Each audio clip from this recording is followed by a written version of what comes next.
Hello, how you doing? I'm Craig Parkinson. You are listening to the Two Shot Podcast. Sit yourself down, pop the kettle on. We're going to have a nice old chat. Who's it with this week? I'm going to tell you right now.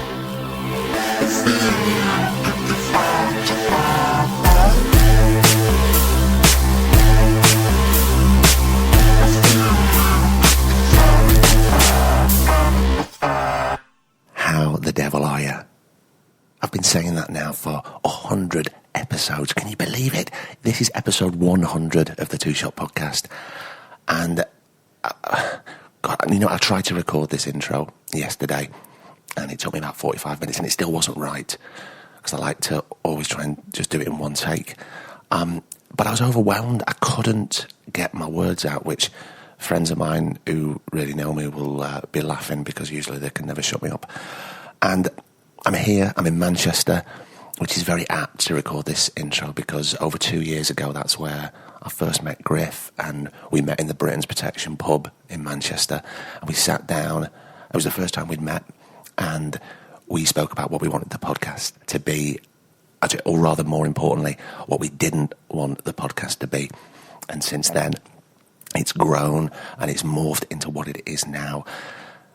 And a large part of that is down to you, the listening community. So we wanted to send our love and thanks to each and every one of you who's downloaded, who's subscribed, who sent us a message, who has told a friend, who's dropped us an email, or who's become a Patreon member and supported us in whatever way that they can. Huge, huge love to you all, because this podcast would not be where it's at without you. So thank you so much. Now, we genuinely so grateful, that anybody even listens, let alone anything else. But the people who support us on Patreon is just a beautiful thing. Whether you're chipping in a quid a month, £2 a month, every little really does help. So thank you so much. I'm not asking for anything. I mean, you can go to patreon.com if you want, that's fine. But there's a few people who we like to call the patron super backers, who go above and beyond.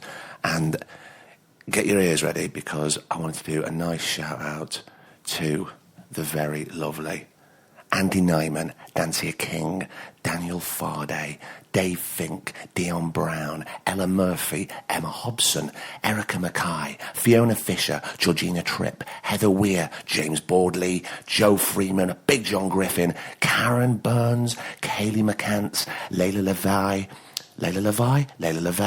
Levi.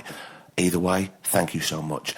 Louise Clark, Mo Mashati, Nancy Keating, Nev Pierce, Nirvana Davidson, top name Nirvana, thank you. Ray Holman, Big Richard Catmore, Samantha Knight, Sarah Diamond, Sarah Jane Hargrave, Sarah Renee, Shaheen Baig, Sol Talby, Suzanne Wilson, Terry Blackburn, nearly lost it there. Helen Zachariason, and where's my notes? Eileen Collins. Thank you to all of you for going above and beyond and supporting the way that you do, because without each and every one of you, honestly, I don't know what we'd do. Now, speaking of love and support, it was International Podcast Day at the beginning of this week, and it's funny, since we dipped the toe in the podcast world, there's just an outpouring of love and support and encouragement that goes both ways from all the podcasters. But there's been a few that we not only do we love as podcasters, but they've been giving us words of encouragement and support on social media.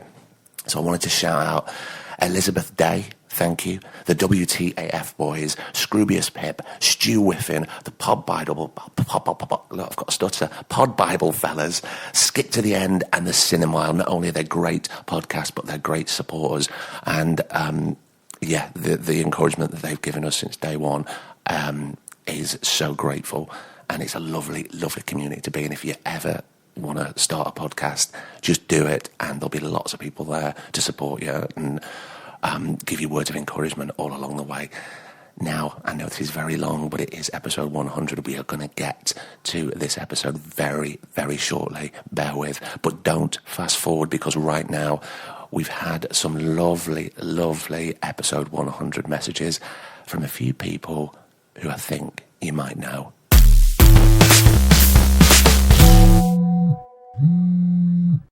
Hi guys, it's Connor Swindells. I just wanted to say a massive congratulations on getting to 100 episodes of the Two Shot podcast. I'm so honoured and thankful that you allowed me to be a part of that, and I'm so grateful for the conversation that we had, Craig. It was honestly such a helpful experience for myself, speaking selfishly, but such a relevant thing that you guys do, and I know that it's so helpful to so many other people to hear the conversations that you have with artists and, you know, all people from all different walks of life. So here's to 100 more.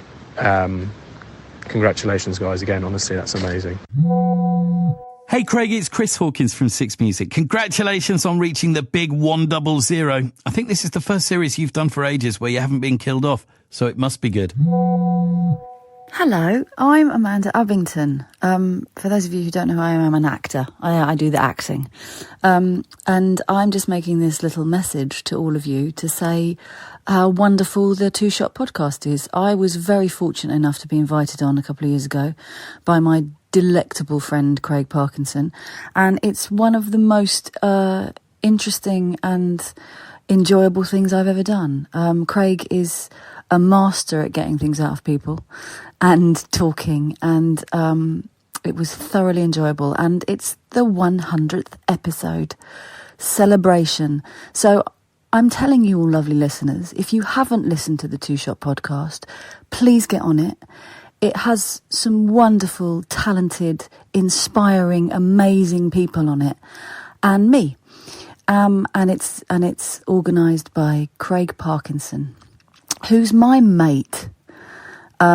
But a happy 100 episode Two Shot podcast. May there be many, many, many more.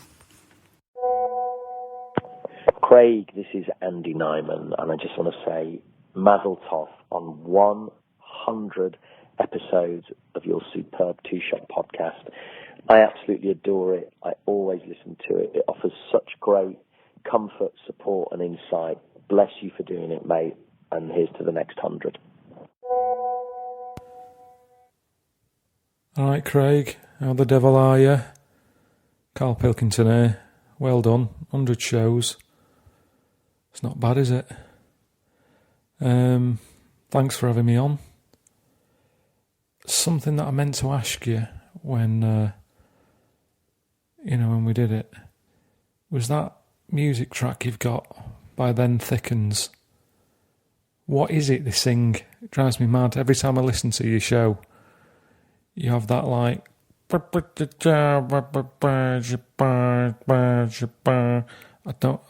like to know what it says. So, yeah, that's it. Well done. See ya. Now then, it is TV's own Joseph Gilgun just saying congratulations. I forgot what I was doing for a brief minute there, I'm stoned. Congratulations to the boys, Craig and Tom, for 100 podcasts or episodes or whatever the fuck you call them. Listening to the soft tones of Thomas Turgoose, very, very good friend of Craig Parkinson and a huge fan of the Two Shot podcast.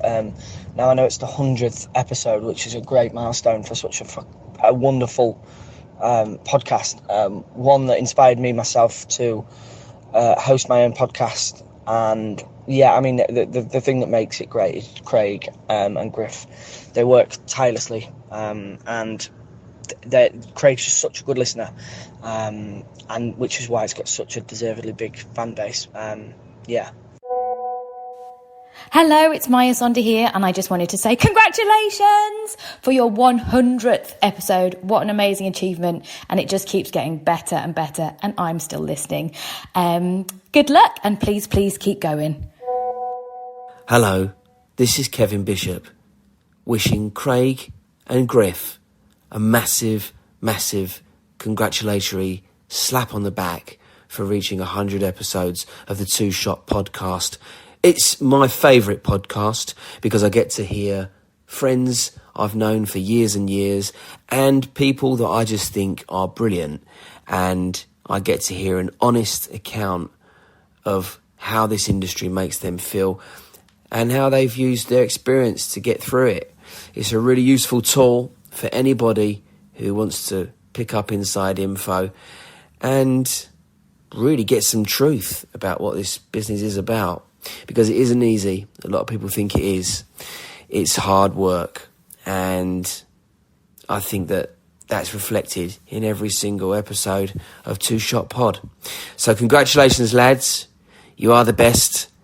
And Craig, I'll be looking forward to hearing your dulcet tones in another 200 episodes of the Two Shot Podcast. Sit back, strap yourselves in, and enjoy the ride. Hey, Two Shot Podcast. Hey, Craig. Hey, producer Griff. Sanjeev Bhaskar here. Privileged to have been one of those 100 shows. And thank you for continuing to make a program that is inspiring, that makes me laugh, that makes me cry, that makes me rethink, that makes me reconsider, but ultimately leaves me with the most positive experience that I can carry forward. Thanks for that. Here's to the next 100. Get the kettle on. Hi, my name's Steve Everts. I'd like to wish the Two Shot Podcast a happy 100th episode. And a special thanks to Craig Parkinson and his producer Griff for all the amazing work you've done. Truly a voice in the wilderness. Keep it up, lads. Fantastic stuff. Hello, I'm the stuttering, mumbling Tony Pitts from episode 17 of Craig and Griff's fantastic two-shot podcast. I remember very clearly Craig telling me about the idea and the early stages of it, and it's grown into something that you should both be immensely proud of. There's an authenticity and an ease and an honesty that I don't think you come across, and that's down entirely to their talent and hard work. So congratulations, boys. And a massive thank you to all our guests, everybody that's given their time to come on and shared their stories and been so open and honest with me. I know it's helped so many people, because the messages that we get and the emails that we get saying how much it's helped them during their time. They weren't having a particularly good time, and they listened to this story and they thought, you know, I'm really grateful to hear that, because I know that I'm not kind of on my own at that point. And you know, yeah, I get the messages saying it's done wonders for you. This podcast has done wonders for me. You know, so many things. I tell you, if I could tell you what this podcast has done for me, this will be a very, very long intro. So we're not going to do that. What we are going to do is we're going to talk about episode 100 with Martin Compston. Now, it seems only right to have Martin on for episode 1, because remember where we started? We started episode 1 with the very wonderful Vicky McClure. And I remember when we were driving to Manchester, and I had never done a podcast before. Even though Vicky was one of my best friends, I was still feeling slightly nervous. I didn't really know how it was going to go. I had lots of notes with me about where I wanted it to go, and that was when it was what it was at episode 1. What it's become now is something completely different, but I'm always so grateful for Vicky, because we had a really good natter. And how often do you sit down with one of your pals and make it all about them for an hour and a bit? It just doesn't happen, so I'm really grateful for that. Speaking of Vicky, here she is. She sent us a very lovely message. Happy 100 episode to Two Shot Podcast. Congratulations, guys. It's brilliant. It is the best podcast. There you go. I've said it. And I'm really, really privileged to have been the first guest. So have a great time celebrating. Loads of love. 29. Okay, that's it. Enough of me wanging on. I know. Sorry. But it's episode 100. I had to do a lot of thanks to people. Now, a while ago, I sat down with Mr. Martin Compston in Manchester. We cracked open a bottle of red, had a couple of glasses of wine, and we got down to it. This is episode 100 of the Two Shot Podcast with the most stylish man in Scotland. True story. Mr. Martin Compston. Enjoy. I shall see you at the end. go. We're going. I've We're taken this off. We're off. Fuck. It's a long time coming, isn't it? Massive long time coming. So I was going to say that, mate. Like, Jesus. Just before we start, you've got to slow down. You've got to remember, the first time that we met, all those years ago, you come back from tea in the park, and you just spoke at me, and I went, mate, you're going to have to put some subtitles underneath. They have no idea. Getting in at me after tea in the park, man. That's I was true. wasted after that. And we had to go I'm dancing. still a bit embarrassed of that, actually. I mean, because it was a very privileged position, that, like, getting that job, because, I mean, it is the worst dance-off in film history between you and myself. Which gets noted on social media quite a lot, I've noticed. I mean, it is shocking. It is shocking. But I remember, so I'd got the part, and then, so I was asked to come in and do some chemistry reads, which were useless because I was like a fucking zombie after Tea in the Park, because I'd been caning it for 4 days, and then it was you and the lovely Felicity Jones and Alfie and all that kind of thing. You know what? It was a good wee job, that, actually. I loved that. And I mean, how many we done now? Oh, 6. It's got to be 6. I mean, we've done. Not that the podcast is about jobs, but I think because why I wanted you for episode 100 is because you're one of my closest friends, like in real life, and I think you are the closest friend I've had on the podcast. I haven't had like loads of really good mates on, and I thought if we're going to do it, we might as well do episode 100. Oh no, it was good as well, because I mean, Jesus, how long ago was it? Like with one of our late night FaceTime calls when I was over the States, and he says, "I've got this idea for a podcast." Yeah, no, that was over 2 years ago. When he says you're getting our Vic on, and I went, "Aye, mate, go for it." And then here they are, fucking podcast award winner and 100 eps in. But here, I love it. And see, I'm actually quite. I'm not like it's this job I'm on at the minute. It's been a right joy in some ways, because we're in Manchester and you've been here, Greg McHugh's been here, our other pal Kieran Hawke's been here, and it's been great having a lot of my close pals who haven't been able to spend that amount of time with, like, you know, because we're always all over the place. Yeah. But we've been in each other's pockets for the last month or so, so it's been great. So me and you have had obviously a few nights out, the proper catch-ups, but I'm nervous about this because I love the podcast, and there's been some brilliant ones of people who I'm a fan of, and you kind of get into some of these insights and you go, fucking hell, that really makes sense. And then I'm always this kind of thing, is this where I get fun out? You know what I mean? Like, is this the time where he goes, he's got no fucking clue what he's talking about? But everybody always thinks they're going to get found out all the time. I went down in the lift before, where we are, basically we're just... Where are we now? We're not far from Salford, are we? We're near Manchester Cathedral. Yeah. And I went down in the lift before, and I bumped into a director who's directing The Bay at the moment with Morven and Dan Ryan. I was just in the lift with the writer of Cold Feet. There you go. Everybody's staying in there. Yeah. And he was telling me, and he was ill yesterday, and he said, production have sent me loads of water and crisps for some reason. Yeah. And he said, I just always think I'm going to get found out as a director. I think people go tap me on the shoulder and go, this is not for you. It's not for you. Get home. Man. I mean, but it's funny, isn't it? Because what's good about that, I think, at times, is it keeps you on your toes. Well, you don't get complacent, do you? Or you try not to. I think that's the biggest thing. I mean, a lot of the time, I think I've been lucky over the years. I've got a load of jobs and I've kept going, but I'm still trying to get back to the boy I was in Sweet 16 over 15 years ago, because I didn't give a fuck about camera angles or anything. I just got that bit of script in front of me. Loach put you on there, and that's all you cared about. You didn't. And Mark's, obviously, you had to go to a stage where you had to learn your craft and you got to conserve energy and all that, but you just went in fearless. Whereas at times now you can sort of prioritise going, well, it's going to be an easy day tomorrow, maybe we can go out hanging. Whereas then I cared about every single thing, and I still do, but there is an extent where you just get older, maybe a bit more cynical, but at the same time, that thought that I'm just explaining to you now then keeps you on my toes, because I go, you're becoming a lazy bastard. Yeah. So that kind of keeps you... Well, hopefully it keeps you going. But at least you pull yourself up. And also, but the Loach stuff is a very specific... For people who don't know, it's a very specific way of shooting. You don't get the full script. It's kind of gubbed me in some ways for jobs, because I'm a moany bastard about eye lines. I kind of have... See if somebody's... Because I think actors as well, we're big self-sabotagers. Like, you want an excuse...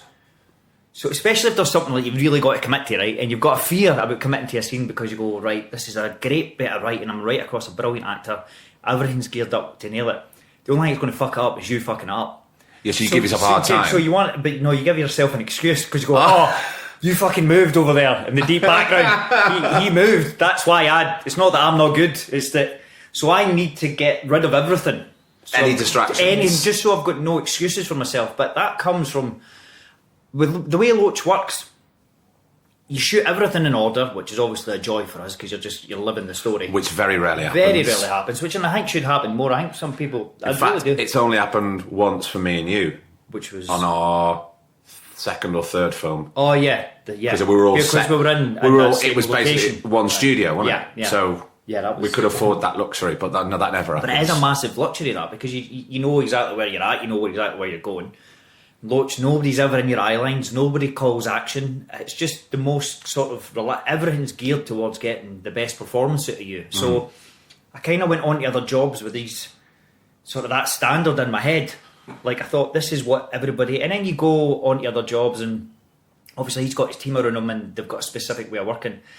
And then you're on jobs and it's people who are there, like maybe like sparks or stuff in the back on their phones messing about or something, because it's not, to them, most actors, it doesn't bother them. So they're not used to having that kind of thing. So it's, in some ways it makes me kind of, I can be a wee bit of a pain in the arse, like in terms of, but I think as long as you kind of get it clear, you've usually got a brilliant first AD or someone who knows, or a crew, any good crew will know how people work. Yeah. And if they don't, they will after a week or so. Yeah, and then they can adjust you, because that's the same thing. I kind of goes the other way. I wouldn't say I'm a method actor, but I mean, I like committing to things, and you've got to go, but I hate fucking actors. Sometimes I think actors, it's more about showing after process than actually delivering the performance. Or talking too much before they actually do the film to tell you what exactly they're going to do in the scene. Exactly, but it's becoming about going, look at me, I'm right moody. You know, I'm really angry and I'm in a dark place. And you're like, nobody cares at the minute. It's what it's about goes on screen. And any good crew, just find yourself a quiet wee spot, and a good crew, any professional crew, will just let you get on with it. You don't need to fucking storm about and make a nuisance of yourself. Or sort of highlight your insecurities by talking too much or showing you. There's one guy I had there, and I remember going, and they put themselves under pressure because he kind of shut himself away, wouldn't talk to anybody, and then by the time he was coming out, I went, oh fuck, this is going to be amazing. Yeah. This is going to be incredible. And then he hardly done anything. Yeah. And I went, you've created this atmosphere on set and then put yourself on pressure, and now we're all kind of... there's no job more important than anybody else's on the set. No. So I kind of, and as actors, it was something I learned pretty quickly where, like, because I'd be going like, if you're out in your costume and there's a bit of rain and there's somebody run over you with an umbrella and you kind of go, no, I'm fine, darling. It's not about you, it's about the costume. Yeah. They're keeping the costume dry. If they're telling you to get out the sun, they're not fucking worried about you. They don't want you overheating your makeup and start running. So it's quickly learning, but people get the wrong idea. And then also you getting your dinner brought to you or stuff, people think it's because it's important. It's not, it's because they want you in your trailer to get fed so you can then get ready for checks. And also so they know where you are. Exactly. So, I mean, I am... whenever I can, I do like to queue up for my own dinner, and the only thing is, I want to see it. I want to see what everybody... Because I love my food. I'm going, I want to see what the best option is. You actually know good food. I eat shite. I mean, my diet's shocking. Well, I remember, and I'll never forget, I remember the first time we were...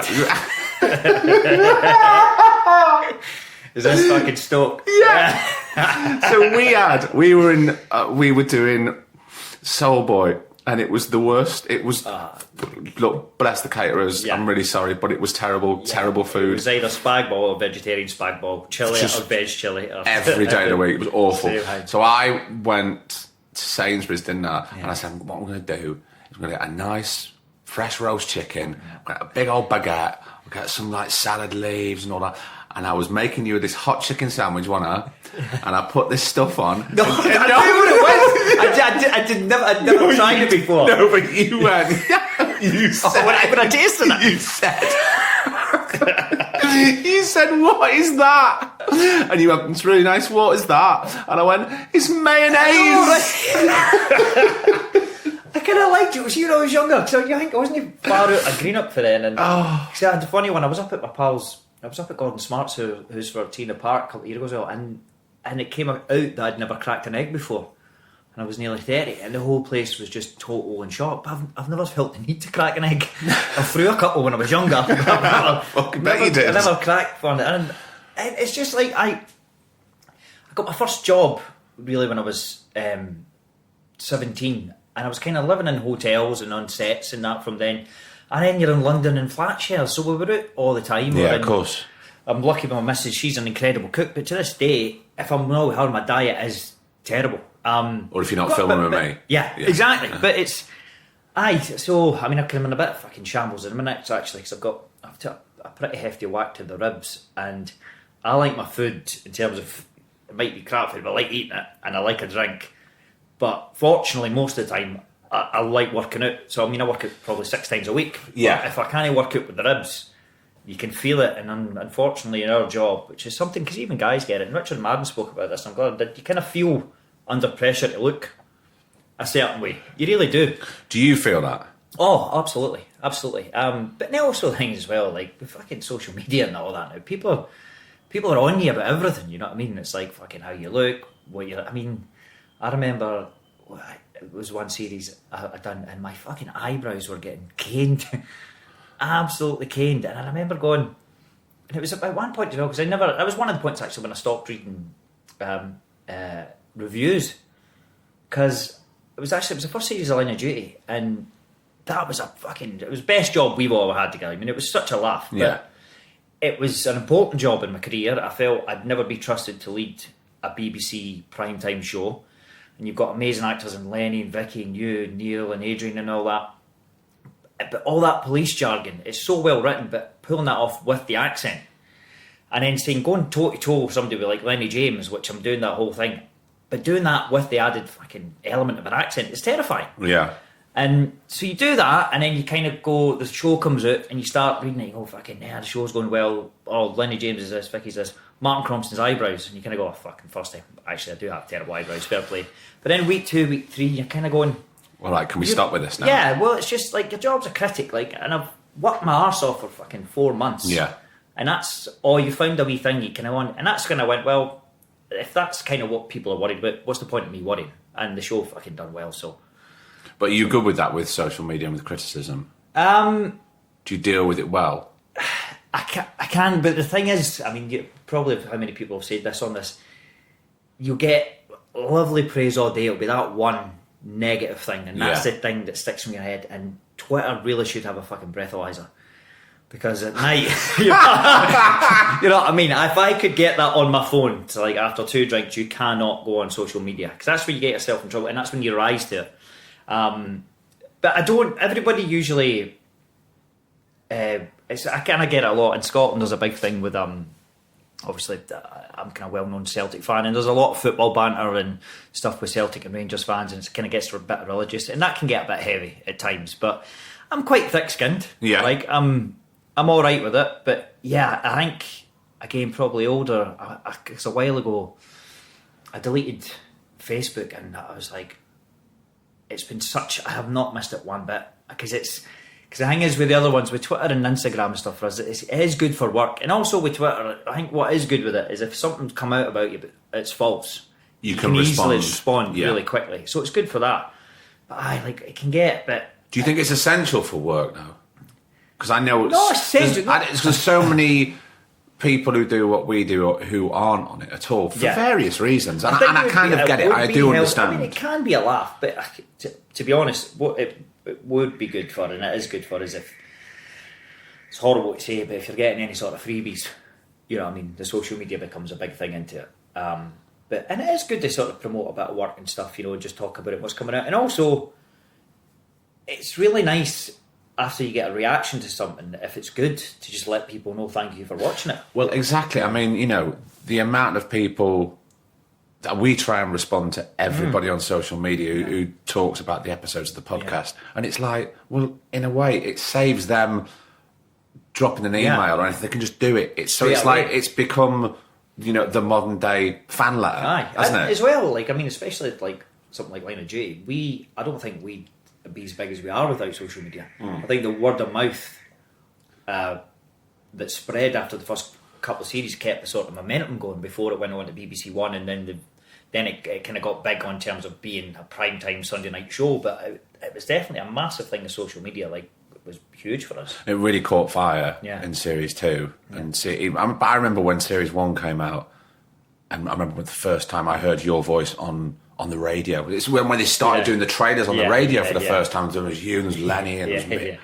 You just went, oh God, this is fucking exciting, isn't it? You've got to be fucking careful with social media as well, and that, like, I remember at first you're thinking, you didn't think nobody, because even this stuff like this now, I worry, like, the shows went at such a mad level now, that you kind of got to be careful on everything you say, and, like, it kind of turns you a wee bit paranoid. I mean, in what respect, what do you mean by that? Well, I was really struggling a couple of weeks ago, or not even a couple of months ago, like, the show just went to a whole other level. And I wasn't used to the odd sort of paparazzi thing, but I wasn't used to being followed all about, and especially at the time. I was in America at the time, and I remember saying to Vicky and Eddie, because they were getting kind of doorstepped and stuff and followed about, and then all of a sudden I got sent a thing from my agent, and it was pictures of me walking the dog outside my thing in America, and I was like, oh, and I didn't see anybody. And then a couple of weeks later, they were kind of following us about, which I didn't know, but they'd followed us about. They had pictures of me and my missus from leaving, sort of coming out of our house in a state in the morning, to going for lunch, to going shopping, to going to dinner, to then having us in a supermarket. And they followed us a whole day without us seeing. And I mean, there's no way we're going to get through this without me seeing it, but my missus, and it's well out there, my missus is expecting her first at the time. And Tiana at the start was getting these bad nosebleeds, which apparently are quite common. They're not uncommon, put it that way. And we had to go into one of those supermarkets, because America supermarkets have got they've got like mini sort of, it's a bigger pharmacy and stuff, so you can tie yourself up to get your blood pressure checked. Right. And they've got pictures of us in about there, and that I felt violated after that. You know what I mean? That felt horrible, and it kind of felt like it went to a new. I thought I'd been bobbing about in a really nice level of fame, just sort of underneath, like people spot you and say hello. So now it gets a bit heavy. Like, again, it's fucking hard to sit here and complain. Like, I'm sitting at Wimbledon final the other week, like stupid stuff like that. Like, amazing stuff comes with it, and I'm on a great run of work, and I'm never ever take for granted how lucky I am to be in this position. But it's kind of like, well, it was the other week, right? I was in Manchester, we were here filming. It's a lovely city, this, but again, it was getting a bit mad being out and stuff, and because the show had just finished, so you couldn't really get out and about. And Greenock, my hometown, has always been my wee sanctuary, because I know most people. And I went up there, and it was mad. It was like sort of people kind of hanging outside my mum and dad's house, and neighbours, families always happen to be there, and people in your garden waiting on you. You couldn't go. And the thing is, the problem is, you can hate to see your mates and family, but you can't get talking to them. If you go out, you spend your night talking to complete strangers. And it's nice, and everybody's nice. I'm not complaining about that, but you want to spend a bit of time. Like I went home last year at Christmas, and I ended up hiring a pub for me and 30 of my mates, and just locked the doors. Just so you can have peace. Just where you're part. I was not even having peace. It's just because I want to talk to my mates. Yeah. Because somebody will come up. But spend that quality time with the people that you love. Yeah. People are lovely, and they're always. I mean, people have been great to me, but you come up and ask for a picture, and then it's a 10-15 minute convo. If you do that 10 times a night, that's hours gone. You know what I mean? That's 10's usually a fucking conservative estimate, and I was just thinking. It was just went on a level, and I ended up going back, and people are on you to come to their houses and open things, and fucking it's the videos that drive me mad. You get the video requests for people to do their wedding videos, and I'm like, stop being a lazy bastard, fucking write a speech. That's why you're best man. Yeah. There was one guy that came up to me, and he had a 3-page story, and he said he wanted me to record, and he fucking wanted me to do the accent as well. I was like, what? He wanted me to do it as Steve. Do it as Steve. Oh, come on now. But you're like, mate, see if one of my best men did our wedding, I'd have went, you lazy fucking bastard. The reason I picked you is somebody just going, oh, there's a video. And that's the thing with a lot of these videos. I don't think they're actually for the person. It's their own. It's the person who's asking for it, their own sort of gratification. You know what I mean? And of course I don't. It's a mad thing now. It's just I think it was mad just after the show. Everything just kind of calmed down a bit, but it just kind of went to a new phase, and so it's just kind of made you more hyper aware. And I mean, Jesus fuck, the other night when we were out for dinner, because you're really good at this. That's the thing, is you don't suffer fools. No, I don't. But also, we were. But I mean, that other night when we were at dinner, and that lassie just. So me, you, and my missus are sitting at dinner, and we were there for a fair few hours, weren't we?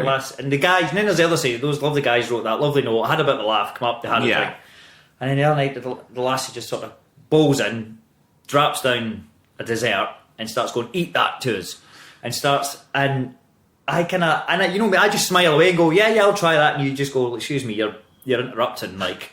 You've had your time. But I was all right with it. Yeah, you were all right. We were there for a few hours and it got to a point where we went, there's only so many photos that we can take. But it wasn't, it's that one, because the photos and all that fine, it's when people like just then, because we could have been talking about anything, like kind of intimate, and somebody just then starts shoving custard down your throat. But she didn't even say, excuse me, she just went, eat that. It kind of scared me a bit as well, because you don't know what's going on. That's what because you're good at that side, but what I'm really bad at saying no. I'd just let somebody sit there all night. Right. You know what I mean? That's where I struggle with it. And that's like, if I really struggle with saying no to people want me to do things and all that kind of thing. Like, why do you think that is? Because there'll be some people... No, because I'm aware of how lucky I am to be where I am. Of course, but I think we all are. Yeah. But sometimes we have to go, actually, what if it was just you and your wife together and you were having which happens, you're having a very intimate discussion about whatever, and then all of a sudden someone comes railroading in. You've got to... Well, they do it in a minute.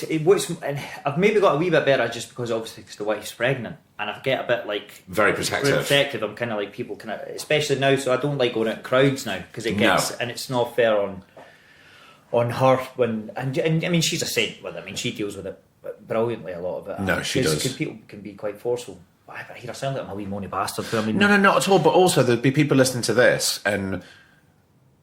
The tens of thousands of people who do listen to this podcast, not everybody is sort of in the arts or, you know, I've got gardeners in Nottingham, I've got other people, you know, loads of people listen who just find...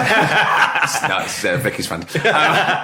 But some people might say, well, you know what, because you do what you do and you're in people's homes, then...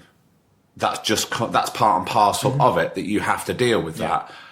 I agree with that to an extent, but once you open the floodgates, it doesn't mean that everybody should just run in. I suppose in terms as well, it's maybe just being a bit wiser about it yourself, where you're going and all that kind of thing. And also, I think it gets to a point, you see people, they stick their name on fucking everything and it means nothing then, you know what I mean? Like, especially charities and stuff, they just go, yep, do that, and you can see them, if I'm taking something on, I really want to commit to it. I want to believe in it, and I want to actually contribute something to it. I just don't want to send a daft 15 seconds video and then somebody come up to you and go, "Oh, by the way, when you did that thing," and you're like, "I have no idea what you're talking about." Sure. You know, I really actually want to get involved if I am. You know. And do you think things like this have changed because you know you've got more well known, or because of the times we're living in? I think. It's probably a bit of both. I think the fucking camera phones could be the bane of your life, man. Because you can't even daft things like going out for a night out. You're feared to, because you know me. I like a drink and I like a laugh and I like a proper carry on. You're very sociable, shall we say? But with that, then you're very aware of like camera phones on you and stuff. So you can like maybe if it's going up to have a dance or stuff, you're like, fuck, I don't want to end up looking like a tit. Well, it's like when I was talking to Jodie Comer, and she told me she was in a restaurant, and she'll happily snap away with anybody. But I think she was eating with her family or a friend, and she caught somebody videoing her while she was eating, and I think that's too miserable, much. Man. That's not fair. No, it's miserable. It isn't it? And it's just that thing. People think you're fucking blind or deaf. You can see it. You really can. In some respects, you can see it even more because you're very alert to it. But then I think sometimes you've got to be careful, because then if you let it rule your life and you just sit down and then right away you're fucking looking for a reason to be moody. You know what I mean? So I try not to let. At the end of the day, if it's fucking making me rein it in a bit, maybe that's not a bad thing at times. But that and then obviously put things right away, because things is new. Everybody asks for these pictures, and the thing is, my missus is actually obsessed with these stupid filters as well. But I hate when somebody asks you for a selfie and then they put like these Snapchat filters on you as an alien or something and all that, and then you can't say, you know what I mean? You're like, fucking, I look like a prick, man. But you can't say it, you know what I mean? You just kind of, and again, I sound like I'm ungrateful because people really, especially, I think, I've been really lucky in Scotland, like, I think we'd really tend to get behind our own. Yeah. And I think Sweet 16 and then The Wee Man was a big success up the road, and so from that, people have always been good to us. And then, I think, because I try to be a decent guy, you know what I mean? I try to be as sound as everybody I can, and I think if you're sound, people genuinely treat you well. But it's just, I think, again, maybe when I'm saying this is because a lot of this stuff tends to happen when you're out and about. And I think when people have got a drink in them, you know what I mean? They can get a wee bit handsy as well, if you've ever noticed that. Yeah. Well, I've noticed... There's a few old dears love sticking their lips on me. I've noticed that as well, especially when we're out together. It can go. It does go a bit off, which we have to sort of be careful of. But I would say 9 times out of 10, most people are absolutely bloody lovely. Yeah, and they haven't got a bad word to say. Yeah. But I agree. If people have got a drink in them, they've got no filter really, and they can just. Yeah.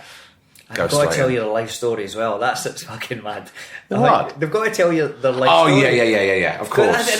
But what can you do? You've got to go, Yeah, you've got to just let them listen. Let it. Look, it costs more to be a dick than it does just to be a bit sound, I think. Just sort of go, okay, and I'll just have my ears open and it's no bother. No, that's it. And just be nice. If it's 5 or 6 minutes out of your time, if you go above 6.5 minutes, then fuck off. But no, I'm joking. But what we need to do is go back. Right.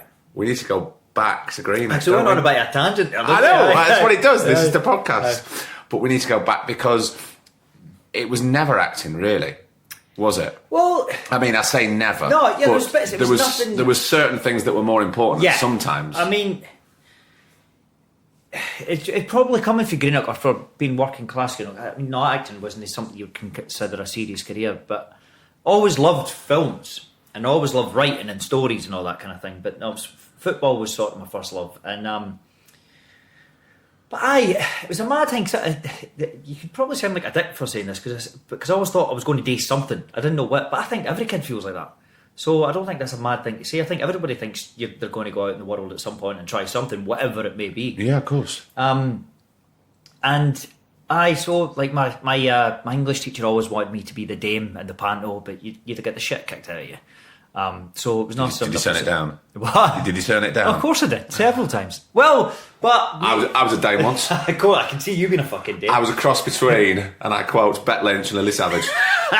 Dame Parkinson. So got told off for smoking on stage, apparently, and giving a few bad ad libs. They didn't like it. I know, it's terrible. But I would, now looking back, I'd have loved to have done it, or maybe had the balls, because maybe your mates would have came and had a laugh. But maybe it was me judging my pals, but it was just something we didn't do. It's never too late, Martin. Never too late. But I saw a big change in my life was I was on a double date with my mate, and a couple of lassies, and I don't know what we were going to see, but we saw My Name Is Joe by mistake. And good film to see by mistake. Unbelievable. And I was just like, it was the first time I'd ever heard anybody speak like me on a big screen. You know what I mean? I'd probably seen films or stuff in the house, but I'd never been at cinema and I heard an accent like mine. And I was like, I didn't know we could be actors like that. I didn't know people went to the cinema to watch this kind of stuff. Yeah, and so powerful as well. Aye, and I could relate to the people. I mean, I'd seen these people in the street, and they spoke like me, they moved like me. And then the next year, I didn't know who Ken Loach was per se, but my dad loved Kess, and he used to play that football game in Kess on repeat, and I loved that. And then just there were open auditions at my school, and my pal's dad, who was the assistant head, and he was a football coach as well. He said, look, they're holding these open auditions, and they've explained the kid they're looking for, and he says, I think it could be you. And he said, just go along, give it a go. And I went, well, what's that about? And he says, oh, it's the guy who did My Name Is Joe and Kess, and like my eyes just lit up, and I went, fuck, aye, absolutely. And then, can you remember what the description was of what they were looking for? No, he never told me. Didn't he? He just says, I think it's you. I think it could be you. So what did you went along? I went along it was me and my best pal. We went along just in one of our classrooms, like I met a researcher, and she just gave us like these improvs, like to try, and we just had a laugh, like just saying fucking swearing and having a carry on. And then the next one was a call back in Glasgow, and my mate, he bottled it, And they offered you £30 to come back, and there's no way I was turning that down. And it was mad going in, like, because I sat down and I was getting the train up to Glasgow, and at that age on your own, even 16, 17, it wasn't the big, but it was still a big deal to go to the big city on your Todd. And how old are you at this point? I was just 16. Just turned 16. 16. And then I remember going into auditions, and I was terrified at first because I just had my tracksuit first, and there was all these kids. Fucking one of them had a suit on, and they were doing like voice warm-ups and all that kind of stuff. There was a couple of them, but then there was a couple of other lads like me. But I just felt like, weirdly looking at them, I thought, they don't know what the fuck this is about. Like, and then again, just going in, and I knew what they wanted out of me. Like, I could tell in the room. I mean, you know me, I've got no common sense when it comes to fucking cooking or cleaning up or anything like that. I'm useless with DIY, but I've always been kind of book smart sort of thing. Yeah. You know what I mean? Yeah. Kind of streetwise. And I could tell what they wanted. They wanted somebody who was a wido but was clever. So I knew that for the off, and I just sort of gave them that, and then got the next call back and met Ken and just sort of let fly. And I felt pretty confident. Like, I don't know why, just going in, and even first days on set. Did you feel that during the audition stuff though that you kind of had nothing to lose?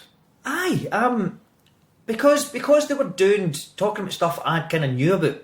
I didn't, and they, like, hearing Ken's fucking lovely, but he's this lovely sweet old man, and hearing him talk about, like, you know, like people fight and all that kind of stuff, I'm like, I'll know more about that than you. You know what I mean? So I felt quite confident in all those kind of things, and I'll never forget what they treated me so well on that job. And that one, I mean, they could have given me in and I wouldn't have had a clue. I mean, they paid me, I was a lead actor in that, and they paid me as a lead actor. So, I mean, that set me up for a while, just in terms of after it, like, I could take my time.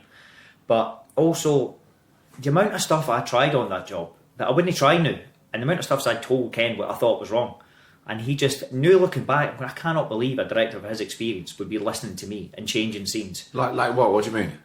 Well, there's one specific scene where he sets up all these surprises, kind of thing, and they work a lot of the time. I mean, he's renowned for them. But there was one where he's kind of setting me up, and it's the gangster coming in. So I walk in, and my mate's just blew up or something. His garage or his gym, and the gangster pulls me in. And the thing is, I've been pulled off the street, so I'm going to get my heat kicked in. And he goes, "Here's a car. I'm going to get you a car. I'm going to get you a house for you and your mum." And then I was like, I don't believe this. And then Ken's like, what's the problem? I said, I don't believe this. I was like, what do you mean? He says, well, my mate's just blew up his garage. Why the fuck is he giving me a car and all that kind of thing? I said, I don't believe him for 1 second.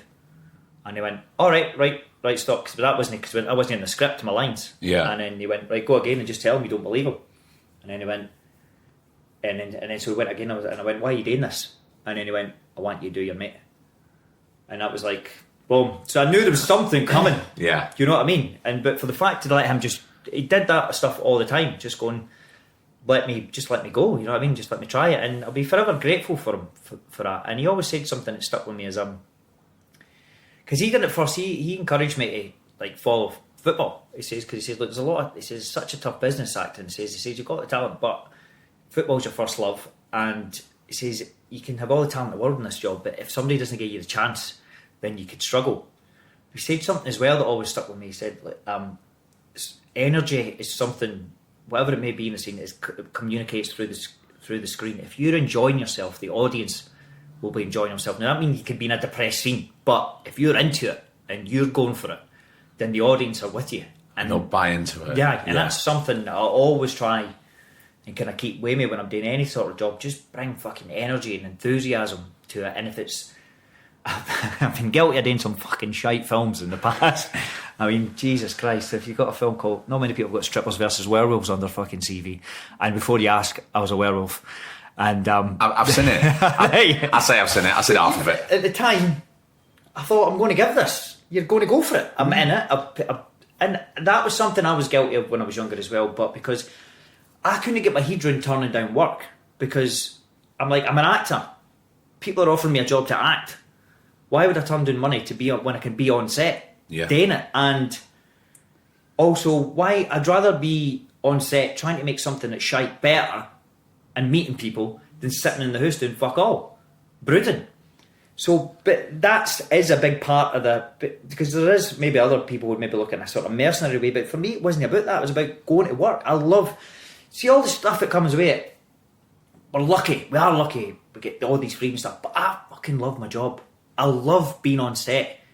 I love meeting people. I love making stuff come to life, and that's what it's not about the premieres and all that stuff. It's about being fucking on set in the rain at 3 o'clock in the morning going, let's go again. I need to go again. Yeah. That's what it's about, and that's where I get my kicks with it, you know? But that's the most important thing, is the process. It's not about watching it or thinking, oh, well, I hope people like it or I hope it makes X amount of money. It's about what's going on now in this scene.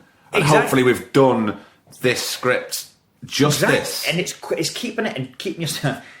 I had the right laugh going, working with lovely, Molly Windsor at the minute. And Molly's an absolute superstar. She got a world at her feet, man. She's so good. But we were on a laugh yesterday. She kind of caught me. I've kind of got this mantra to myself, which is, at you cunt. I say it to myself all the time. Do you say that within your own head? I said, yeah. That it's like when I'm just singing about it, it's fucking at you cunt. And it is that thing, and that's when I kind of catch myself going, just skating through it, or like second guessing myself, and just fucking do it. Just commit to it, and whatever happens, happens. Just fucking go for it, because at least then you're going to get something out of it. It might be wrong, but you'll find out where you're going. You know, but that's the joy of filming. If you get it wrong, that's all right. Go back, do it again. And I can be a bit. And that's the thing. Another thing I find with it as well, because the best for me, the best improvisers are the people who are prepared. Like I'm so over prepared at times. One out of, as I said earlier, a fear of self-sabotage myself. Somebody moving, not knowing my line. So I need to know everything inside out, because that's the only time I can properly let go. Is and when relax. I go, because I go, fuck it, I can try that, because I know where I've got to get back to. And the best in the business in that is Vicky McClure and Stephen Graham, and because they work so far hard. I had a lovely thing. It was amazing working with Stephen this year, just because it's fucking intense. I mean, we're all pals, but those scenes were electric. But there was one bit, right, where me and him in the garage downstairs, and me and him have been running it and stuff in the flats, and he's got the gun on me. And he's given it, I'm on my own, and it wasn't scripted. And then he says, and it's as if he's going to shoot me, and then he put the gun to his own head, and he just felt like on the crew, because like a collective gasp, right? And then the scene starts in state, and everybody going, oh my god, and Steve's going, oh, I don't know what happened there. Like, I was thinking, fucking right, you know what happened there. It was like this massive spontaneous thing of people going, like, it just natural happened. I went, you've sat in your flat, you fucker, had this planned out, and you were waiting. That was the perfection of it, was not doing it on take 1, 2, 3. It was like when it was heightened and nobody was expecting it.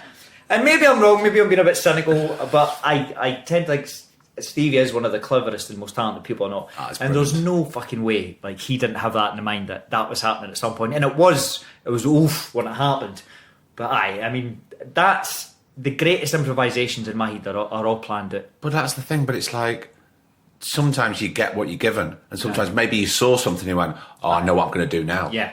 You just switch it up. Yeah. There's nothing worse than doing the same thing after again and again and again. Aye, and you got to people, because then everybody gets bored. Everybody knows what's going to happen. Well, that's the same as well. Like but it's funny, these things as well, because I don't like to over rehearse. I mean, you need to map out the geography of it, just to know you kind of know what you're doing. And then, but I like to leave a bit there. But I did Filth with James McAvoy, and James was fucking incredible in that film. Probably the best performance I'd seen of that decade. And he had so many strands of that film to do, but in rehearsals he was already at 10, and he was just sort of annoyingly effortlessly good. And James and probably Stephen, probably maybe because both of them are short arses, ironically, are people I look up to.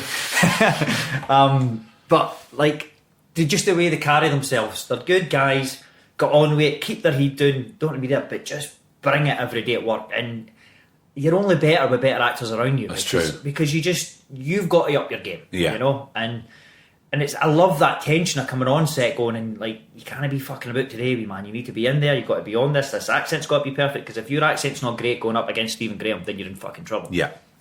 But also, that's what, and not to turn this around Line of Duty all the time, and I don't think we've spoken about it too much. I don't want to be too self-indulgent, but that's what always excited, I know, me and you and Vicky and Eddie, was going, we've got new people coming in, right? We're going to have to step up here. Man, fucking Danny Mays. When Danny was cast, do you remember? It was amazing. You know, Jason Watkins, Tandy. Oh, incredible. Haley, everybody. I mean, we've been right. I mean, that's been the big thing of the show, like the people coming in, because they sort of become the lead. Well, it was already with Lenny. Yeah. I mean, Lenny is, as we know, he's one of the so best. Good. And he's just full a top guy, you know what I mean? Yeah. And I think that's something we've kind of had on the job. Everybody that's been on it's been sound. You know, there's no egos on it. You know, everybody comes in. No, but the thing is, that's why Jed filters out the wheat from the chaff. He sorts it all out. And also people who are going to get on when the cameras aren't rolling. He's very, very good at that. Oh, he's brilliant. He's got your back, Jed, as well. I mean, he's a couple of times. I wouldn't want to get into it too much, but there's been times something happened and it's been raised.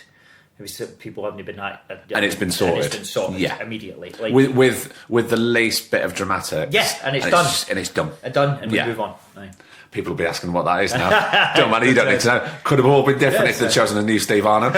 Exactly. People don't know that, I know. Like, because we give my sounding board because you were in for Steve. But should we talk? Well, we need to talk about auditions. Yeah, you got me. Me and you have done so many auditions together and rehearsed things. Rehearsed them, aye.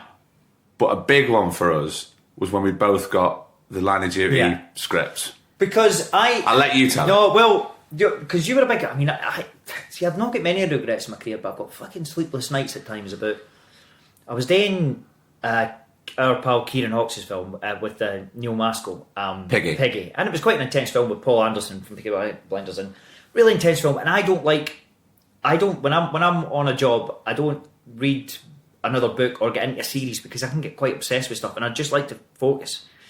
And I'd been offered The Wee Man already, which I knew I was going on to, which was something playing Paul Ferris, which is like the Scottish craze. Yeah. I wanted that part, and I knew I was going on to it, so I was already there.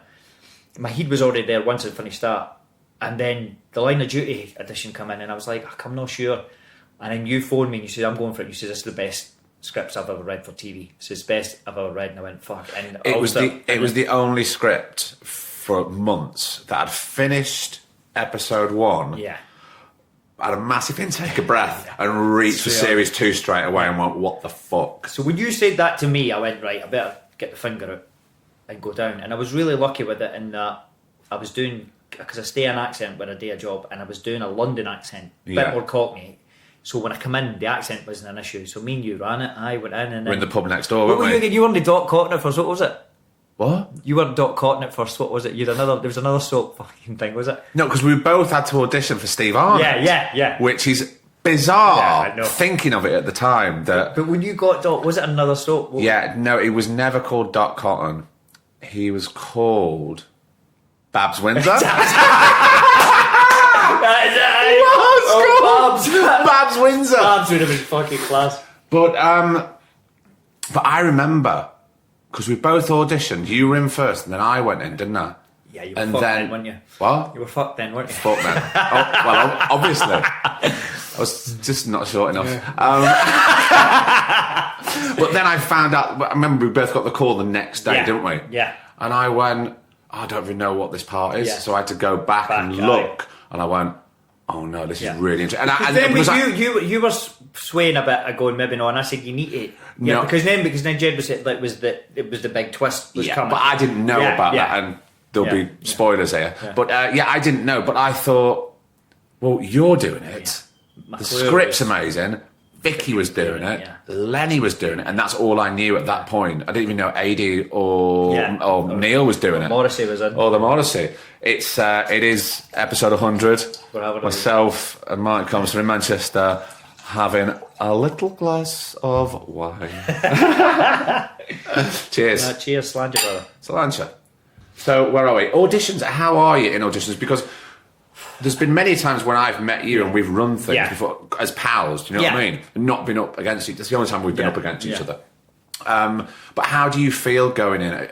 Because it comes up time and time again on this, and I do like to talk about it. Man. Like the thing, what's become a lot more prevalent now is obviously the self-tapes, which I'd probably... We've done a fair few of those as well. Yeah, The thing is with auditions, man, is I don't think at times they're a conducive environment to get the best out of people. Some of them are very cool, like, Jesus, to be fair, Britain's probably a bit easier. America is fucking horrible. That is very cold, man. yeah. It's come in, stand on that dot, go up, speak, line, out. It's miserable. I don't think I've ever tell you this, actually. One of the worst auditions I ever had was for Star Trek, Scotty. So I'd literally just landed in LA, and I'll tell you about this later. We had these super agents at the time, and I was like, look, I just want to get in the first day, I just want to settle, give me a day to get my head together, not crying. And I literally got off the plane, and they went, so I got in at night and says, Martin, we've got an audition for Scotty tomorrow for Star Trek. And I went, guys, man, I was like, it's tomorrow, like, my head's going to be buzzing. I'm like, look, it's Scotty, you need to go for it. And I went, right. He says, it's one scene, don't worry about it. I went, all right. He says, we'll get it to you tomorrow because you've got to sign this thing to get it. The NDA. So the audition was at like, I think it was like 12. So I got up, no sleep, obviously, jet lagged. Get up in the morning, got to go try and get that early so I could learn the thing. And it's a 3-page monologue about fucking space mechanics. And I'm like, oh my God. And I need to be off book. I can't look, because if I look down, I'll break it. And then when I start thinking about where I've got to go, I stop acting. So I need time to prepare it. So I learn it, and I go through it. I think, right, I'm on this. So I go to start going to the audition. Now, it was on, I think it was on Olympic somewhere, but nobody told me that all streets in LA run east and west. So my audition was at the beach in Santa Monica, and I went fucking east to Koreatown. And I pulled up at this place, and it was like a Korean massage parlour. And I was like, and then I went, is this like a test? So I fucking went up and like chapped the door, and I was like, this people, I'm like, hello, and I went, is this Star Trek? And she's like, no, like, with some Korean accent going, no, massage, and I went, no, Star Trek. And she went, no, and I was like, oh, fuck, man. And I went out, I phoned my agent, I'm like, I don't know if this fucking thing's right. And I went, where are you? And I went, no, it's in Santa Monica. And Santa Monica's the beach, it's fucking it's miles away. So then I'm late already, and he says, look, we've got you in for 3. What time is it now? So now it's like 1. Right. So that's but it's an hour and a half back the way in fucking LA traffic. So I get there, it's fucking roasting, I'm sweating in the car. Get there just for 3. And then get in, walk in, so I'm like, just in time, like, thank fuck. Boy goes in. And then another guy comes in behind me and goes in. And I'm like, all right. And then another guy comes in, and she comes out, shouts his name, goes in. Nobody tell me you had to sign in. Oh, God. We don't do that here. No. And so you got to sign in your name to let you know here. So I'm sitting there till 5:30. What? Like, I fell asleep. You fell asleep? And then she comes out and locks the door, and I'm like, aye. And I'm like, I'm here for Star Trek. And she went, are you Martin? I went, aye. She's like, well, why didn't you sign in? Like, and then she's getting a bit irate at me. Like we've moved round your thing and all that. I'm thinking, like, nobody fucking told me. So I walk in, she's like, right, take a breath. And she opens, and she's opening up and putting the camera in that back on for me. So already it's like... Already it's a no-go. My God. And then... So I did the first page, and then I come up to this bit, and I went, oh, fuck, what's the next bit? And I just blanked. And I went, I'm really sorry. And she's like, yeah, it's fine. Look, but if you blank again, don't, just look down. The thing's in front of you. And then I got out something in my head going like, I can't look down.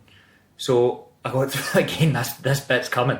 And I'm going, what the fuck is this line? I know it's something to do with quantum mechanics.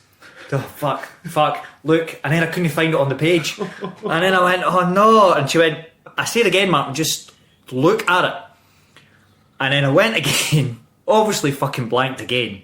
And I just started laughing, and I just read. Like, I literally just read it. And it was the worst fucking feeling, like walking out there the first day of pilot season, destroyed, just wanting the ground to swallow me up. Just walked out and he, hey Martin, did you fucking, how was it? I'm like, terrible, like worst fucking, it's like I want to go home. And then weirdly enough, I said, look, I need to get back in that room. And they said, and then the big casting director, this lovely, she's a massive April Wester who's J.J. Abrams casting director, she said I come back in 2 days later, and she was there, and she just said, you were in your own head, don't worry about it. And that was fucking lovely. Smashed it, got a call back, met J.J. Abrams and all that kind of thing. There was I can't remember what's Tommy's second name, but his first AD and co-producing partner is a Scottish lad, and apparently he'd put in a word for me. Obviously, then went to Simon Pegg. But it's pure Scottish through and through. But it's just because at one point though, I think, because I was excited about, because Shia LaBeouf I think at one point was in for Chris Pine, and I've worked with Shia before. Lovely lad, fucking madman, but lovely lad. And I thought then I might have had a crack at it. But it's there's mad things, because I remember as well, I would say his name. Oh fuck, you bleep it out, wouldn't you? Yeah. I'll say his name. Fucking was over and he was over for auditions. I remember we were in this cattle market in some place in Studio City. Did you bump into him? So I was in, so I know who he is, but he doesn't know who I am, because it's just full of wee American lads. And he comes in, and I go into the toilet, and I'm washing my hands in the basin, and he walks in, and he gets in the basin beside me, throws water in his face, and goes, looks at yourself, points at yourself in the mirror, and then walks back out. No. Yeah, I'm like, what the fuck? I mean, I seen this guy on TV growing up. Yeah. And I'm like, what just happened?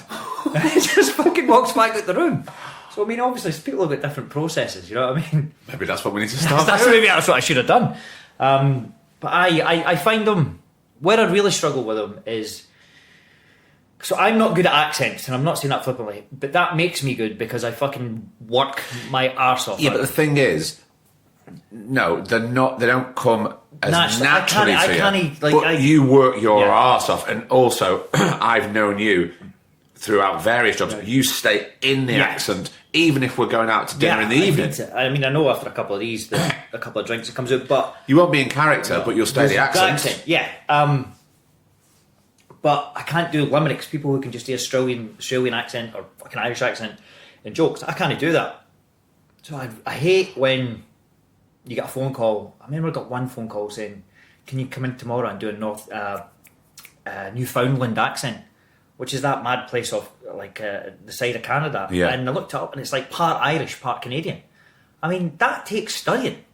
And the problem with that is then you're not going into that audition worrying about the acting. You're worrying about the accent. Of course you are. So you're just going in there with like different priorities. Whereas you could just go, if they give you time to prepare, go like, come in a week in a Yorkshire accent. Fine, you've got given the time, and you need to be in that time, demonstrate that you can pull off that accent. Yeah. But if it's within 1 or 2 days, you're not seeing that person act. You're seeing them try to hold this thing together. And then that really, and especially being Scottish, I mean, I'm in a very lucky point right now where I'm doing something in a Dundee accent, which is a bit different. Maybe not Dundee, maybe soft East Coast, which is a bit different. And then the next thing I'm doing is in my actual own accent. So that's lovely, but very rarely do I get to do that. So you kind of, as probably a Scottish actor on, and I hate this thing. I remember somebody saying to me going, we were talking about a point, and it was somebody from the south, of course, that said to me, somebody from the London area, where I was talking about the pronunciation of a certain word in an accent, and I said, well, it's like this, and I said, no, you think that because you've got an accent. And I went to go, we've all got fucking accents. Your accent isn't the default accent, the default voice, and then we're all just regions around you. That annoys me. But being Scottish, you've probably got to have sort of a South London, you've got to have like a London, maybe not RP anymore, which is probably good. That's kind of dropped out, unless it's for a specific job, and an American accent in your locker. And otherwise, you're really going to struggle with the auditions. Are you good at letting things go after auditions? I've got better, but that's, I mean, one of my favourite, I mean, most actors, one of their favourite things is going to the cinema, because and I love going by myself and quiet stuff, but it's just fucking walls of your rejection, and it's just billboards of fucking things you didn't get. Yeah. And you can be constantly reminded of it, but I have got better. But sometimes you see things and you go, thank God. Aye. And the amount of times as well you've went, that would have been a game changer, and then you watch it and go, nah, it's not. It's only a couple of times where I've lost a couple of things, and where I thought I was getting close to it, and I went, oh, that would have been special.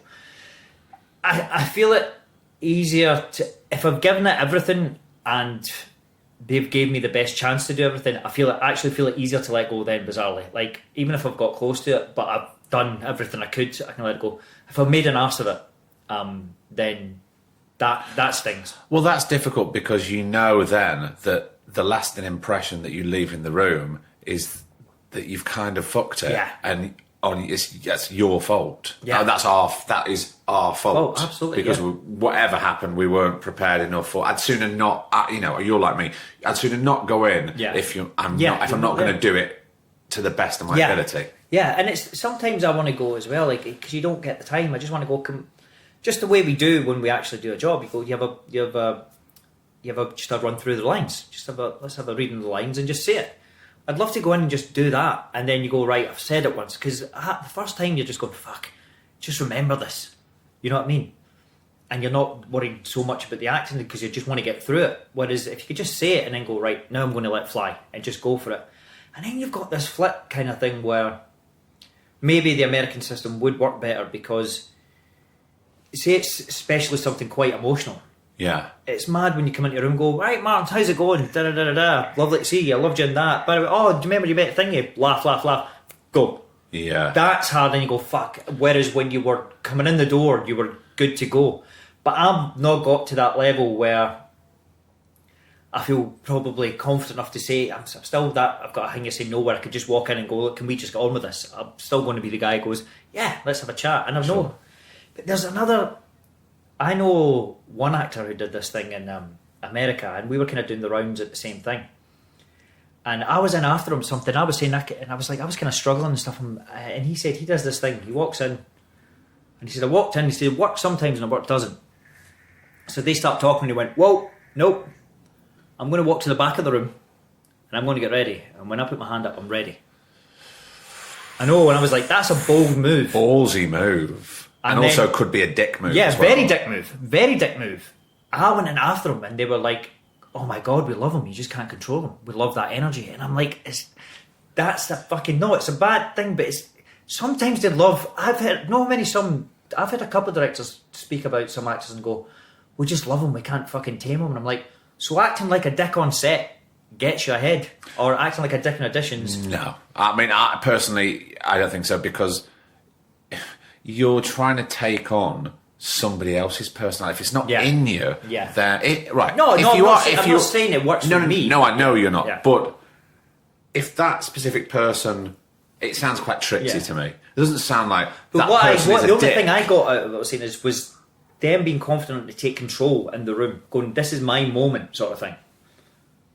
Yeah, I understood that, and it was like, when I'm ready, we'll go. Rather than you being coming in told stand on that spot, speak, or when we're ready and had our chat with you, go. And it's because I said to, I mean, and again I say it because I think all these kind of things come out, it's more the negative experience, and I've been far more positive rooms than I've been negative, you know. It's because there is, I mean, I've been in one thing, I was down to the last two for ages, and I was in the director's house for like 3 hours, and we just kept doing it and having a cup of teas, and I was like, when I remember I didn't get it, I was like, I could not have asked for any more out of that. Yeah. It gave me all the time in the world to try different things, and then you can walk away going, yeah, best of luck, or like, I'm looking forward to seeing it. There's nothing more else I could have done there. Aye. So it's that, but then I think you can get your other time. I mean, I can see with some of these, but you go into these American ones and there's a big sign on the door, do not shake hands.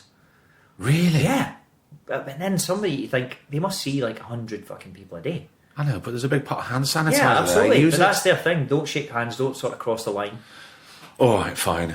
It is, and I think obviously maybe the self-tape thing has taken out sort of the personal element a bit with it, where you meet people, which is good, but also gives you a chance to get what you want across. That's true, and I agree with that most of the time. Yeah. But the one reason I really like auditions is because it's a two-way thing. Yeah. It's like, if I'm going to be working with someone for 3 or 4 months, I don't just want to turn up on set because what if they're the dick? Yeah, yeah. What if? But then at the same time, man, how many very rarely we're going to turn down a job because the director's a dick. We kind of grin and bear and get on with it and going... I don't know, I've done it a couple of times. Yeah. Because they're not going to be able to get the best out of me. Yeah. And I don't want to get upset, and it's not conducive to the way I work. I just go home every night and just... No, you're miserable, I know. Really I've been miserable. on jobs where I was one director... I'll try and stay gender neutral to protect their identity. They were definitely bipolar, I think, and they were on the camera quite a lot and would just walk off the camera in the middle of a take. not call cut, just walk away. So nobody knew if we were cut or nothing. Wow. I know, it was bizarre, and we all came at the point that he must have been on the spectrum. Fuck say that. So there was the gender neutral, but he must have been on the spectrum, because he was just so rude to people. So rude. How do you deal with that on the floor if certain people are rude to other people? Do you call it out? Or do you, maybe not when I was younger. Because no, but do you think you've got to a point now where you would call it out? Oh, yeah, no, definitely. Especially if I'm on something, because I'm always usually higher up. Well, just me being me, I wouldn't take shit personally anyway. No, of course you wouldn't. I know that. But what if you're in a scene and you see somebody be downright rude and out of order to somebody who's within the scene that you're in, so it directly affects you, but you're going to call it out? No, but I feel... Yeah, but then there is still times as well that I've been on a couple of things, but maybe because I'm going back then, that would have been negative, but I feel more confident now to call it out. Definitely feel more confident now, because it's not always just actors and directors. There can be crew members that are... That's more I don't like that, but I can't stand kind of bullying on set, and you usually feel that... Because what I hate about it is the proper bullies are always usually really clever about it. They don't do it to you. They'll do it to a runner or something else. Yeah. And I can't stand that. No. And that stuff, because that stuff will spread throughout the set very quickly, and then it becomes miserable for everybody. Sure. So I think I've got to a stage now where I feel comfortable going to the higher ups and saying, like, this, I'm not standing for this. This won't wash. Yeah. And quite right, you should. Yeah. Were your mum and dad always supportive of you? Aye, they've always been supportive of me, but did they ever pull you aside and go, come on? Maybe just scared in that I was going into a world where they had no control, sort of thing. They didn't know much about it, and I remember, Jesus, my first, it was this was a mad point as well, where I kind of knew that I thought this wasn't for me. They set up a load of auditions for me in London, like my would-be agent said, because I wasn't sure, because I was still playing football at the time. So Sweet 16, I'd done Sweet 16, but it hadn't come out, and I was playing football. And we do need to highlight though why you stopped playing football. Because I don't want to be negative about these things, but I thought I knew what level I was. I wasn't going to get any higher than what I was, and I was like Scottish First Division, and it's not a very stable career either. And I thought I had something with the acting. Not maybe I didn't know where it would go, but I thought it was something I had to really give a go. Something more you could build on than football. I'd been to Cannes at that point. Oh, there you go. And I saw the other side of it. You've been back? I've been back. Enjoyed it too. But my would-be agent at the time, so they were just saying, look, Ken and stuff had set up somebody who turned out to be a brilliant, she's no longer my agent, but she was she was brilliant for me. She was my agent for like 10 years, and said, look, we'll set up a load of auditions in London, just go down and see how you feel. But it was like, I went down, flew down, it was the first time in London by myself, and I wore like what I would wear to a night out in Greenock, so like shiny trousers, fucking shirt with cuffs and collar, and nice t-shirt with a logo on. No, that came later. I was more confident. As good as gold, you know. And like my fucking London A to Z, and there wasn't Ubers and everything all that time, and fucking trying to get out of London, finally wandering about these streets for these things. And I remember going to audition. It was for the Royal, and they gave me the wrong side, and I was like, because I started the audition, they were like, no, that's the wrong thing. Like, I'm sorry. Coming out, and I went, I fucking flew down here. Like, you could have sent me this last night. Like that already was pissing me off. Like, I came all the way, you couldn't even the courtesy to send me the right stuff. And then the audition was a boy who was going out to the doctors to tell me he was suicidal. Right. And it was completely different to what I'd had. Yeah. And I remember being so angry, going like come back in 10 minutes. And I'm looking at everybody else in the audition room with their khakis and their sandals on, and London boys, and I was like, and I felt out of place anyway, and I'd been angry that I had the wrong side, and I just felt, nah, this isn't for me, I just don't like this. And I went in angry, did it, and the agent called and said, how are you? I went like, I don't want to do this, like I want to go home, this is miserable, they couldn't even give me the right side, and like I just don't feel like this is for me. And she went, you got it. And I went, what do you mean? She's like, no, they want to offer you it. And I was like only out the door like 10 fucking 15 minutes. And Sweet 16 wasn't out yet, so they didn't have a clue who I was. Right. And that was a big thing in my head. Now, don't get me wrong, I had about 3 other auditions that day that I didn't get. But that was big for me, like, it's alright, I've came down here, he's no clue, that director doesn't know who I am, and I've got this. That was like, alright, and then I had another job.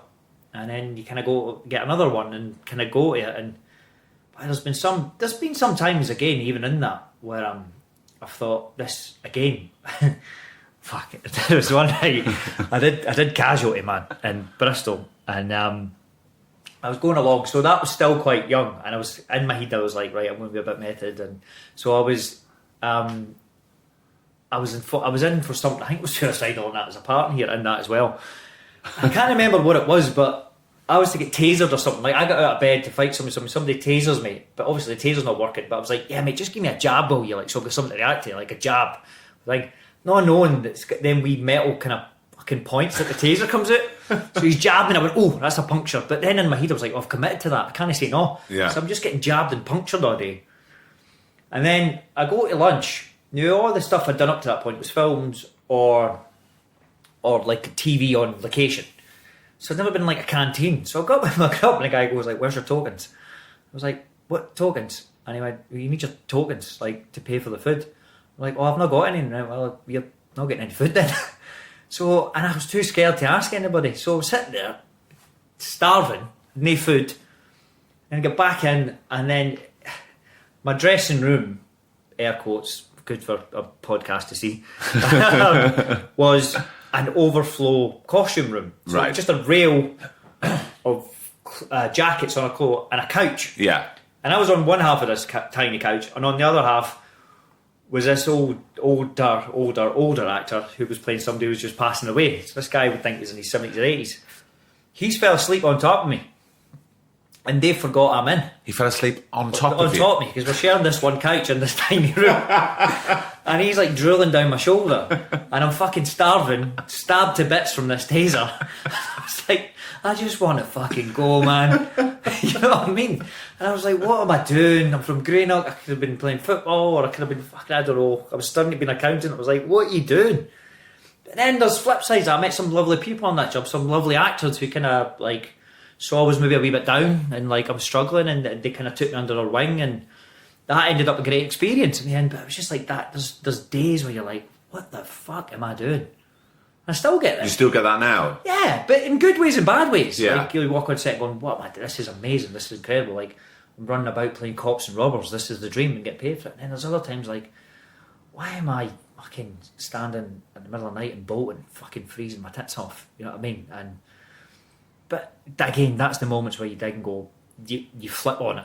Do you catch yourself on at that time and go, wait a minute, I'm being a moany fucker? Aye, of course you do. But it's just, I think, you have your down days. I don't think you need to... Look, nobody has consistently good days. And I think I think what gets me at times is, obviously, my wife being from America, and she's from Vegas, where we now, I say live, where we have a house. Well, I mean, this is what, we're in August now. I haven't been there since April. Yeah. I won't get there till Christmas, and I'm back for 2 weeks, and then I'll leave till June. That can get to me a bit, because you just miss your own bed. I wish I could explain to my fucking dog why I'm gone. You know what I mean? He's my wee best pal. I'm there. I walk him 3 days, 3 times a day, and then I'm gone for 8 months. Yeah. And obviously I'm missing the wife and stuff. So I think that's where it can get to me more. Where it's not if I could nip, because everybody else. Because I'm very lucky with my work, but it's all here, and I'm on a great run. I can't nip home to the wife at weekend, and I love going home to Greenock and seeing the family and friends, but that's just cause for mischief. Sure. You know what I mean? I just end up out all the time. So there's at times where I end up probably just staying where I'm filming and just staying where I am by myself when everybody else goes home. And that can get me down at times. Does you get lonely? Yeah. But I think as well, I've lived in hotels for so long, like, you kind of get used to your own company. And that's why you need to be careful, I think, when you come back from work and job, and then you're back into, for lack of a better word, into civilian life. You've got to kind of be careful with that and not go and get sort of turn in on yourself, you know. But my wife's, my wife, she's fucking amazing. You know what I mean? She's a brilliant anchor for me, and of course she knows your ups and your downs, and she can judge my moods really well. And so it can be tough. It can be a lonely job, and And you've got to be careful because at times then the only thing you can do when you're off is just go to the pub, which I do enjoy. Sure. But what gets me at times is as long as I'm busy. See, if I'm away and I'm busy, I'd rather be on set, because when I'm busy, I don't bother with anything else but work. Of course. I'm just fully on my work. Don't go out, don't do anything, just work. But it's when you've got 3-4 days off at a time, but you can't. That's not enough to get home, and they work. You kind of do control your life to a point. They won't let you go. So that can be quite tough. But again, I say all this. I love my job, and I know how lucky I am to get done, to get paid, and we get paid well. Maybe not as well as some people think, but it's enough to have a really good living. To have a decent everybody living. thinks you're millionaires, but you're far from it. Your mates, I remember what was my mate I had. But one of my probably best pals, I think on it was on random internet, Martin Compston, net worth £5 million. It's like, you've been out with me, you cunt. How the fuck have I got $5 million? I don't even own a fucking car. Has there ever got to a serious point though? Maybe not in the last, or maybe in the last 5 to 6 years. I don't know. I don't want to be presumptuous. That you went, I could see myself doing something else. Maybe not something else, but I thought it was there was one time I was coming back from an audition, and sometimes I struggle with the American accent. It's not the sounds, but the Americans are just different. They just carry themselves a different way. And when you get into the whole psychology accents, it's fascinating, and it is, because they don't apologise or they don't say, when you go over there, they learn. Like, I'll walk into a Starbucks and I go, sorry, excuse me, please. And we one behind the counter goes, what do you want? So it's not them being rude by not saying it. That's just how they are. Say what the fuck you want, get it, and get out. Yeah. And that's fair play, because to them it's not rude. Yeah. But to me, when I try that and I try and stay, I don't think I've told you this either. I had a right bad experience with one of the super agents. Kind of one time I went over there like a blaze of glory, and it went tits up. Crashed a car. I got the fuck out of LA. But I went back and I went, like, if I'm going to live here, because at that point everything was guided towards America, I'm like, I need to see another side of this place. So I went back for 3 months. I says, don't want any agents or anybody to call me. I don't want any auditions. I'm just going to live in an American accent. I'm going to volunteer in a homeless shelter. I'm going to coach kids soccer, and I was a receptionist at a free clinic. Right. And I lived in a house that had no TV or fucking radio. I was fucking looking back, man. I'm like, what the fuck are you doing, man? And I was depressed out my head, but I had it in my head. I'm like, if you can do this, you can live here. You can see another side of it. So I was living as American for 3 months, and it was mad, like, seeing all this whole other side to it. And it can be fucking horrible as well, because we were doing the Christmas sort of charity drive. So basically you're in charge of a table, and people, maybe not even just quite homeless people who are kind of are a bit light around the holidays, they come, and so everybody donates like food and toiletries and toys and stuff, and everybody comes, you get thing, and you go by, and I was in charge of the toys, and we're 2 streets away from the Kodak Theatre where the Oscars are, which is the most glamorous night in the world, where the most money in the world is, and 2 streets away are all these people who don't even have enough money to fucking give their kids toys for Christmas. But I was in charge of the kids table, and these wee kids were coming back with disguises to give me our toys. Right. So I mean, obviously I'm laughing and giving them. Because that's what you'd have done. Yeah. But then I remember the guy pulling me aside and going like, you can't do that, because if they're getting another toy, there's some kid at the back who's not getting a toy. And I remember that really stuck with me. But what I found was with the accent it wasn't the sounds that give you away, it's just how I acted. Just me being, again, apologising for excuse me. It's how you carry yourself. So that was a fascinating thing for me, and it's something that I still struggle with. If I'm doing American, I need to be in it for a couple of days to give a good audition of myself. Yeah. When I knew that we were going to do this, I was thinking about how we would end it. And I always think about, apart from very specific episodes, such as not long ago with Nile Rodgers, I always think about the start. Yeah. And I sometimes try and think about the end, because the middle hopefully looks after itself, which it has done. It's getting very deep on me. But do you know in The Big Issue? Yeah. they do a piece, and I think it's called, and forgive me if I'm quoting this wrong, I think it's called a letter. Let's call it a letter to my 16-year-old self. Yeah. And I was thinking about you, and 16 is such a relevant. Yeah. Is there something, not a letter, but maybe one thing that you would say to your 16-year-old self where you are now? Take growth hormones. Try and get me that, otherwise I'd have shot at Bond. Martin, I'm so thrilled that we had this for episode 100! Yeah! Loads of love, man. Thanks so much. Enjoy it. Aye, will we get pushed?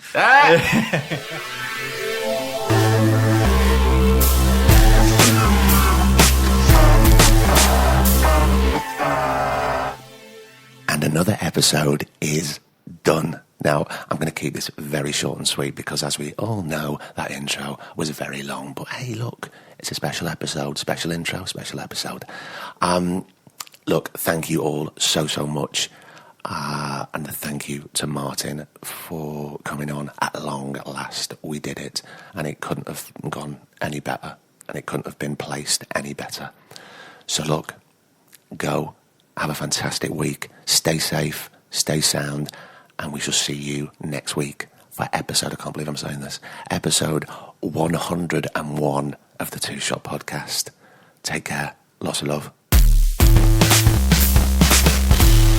The Two Shot Podcast is presented by me, Craig Parkinson, recorded and produced by Thomas Griffin for Splicing Block. Our brilliant music is courtesy of Then Thickens. Cheers.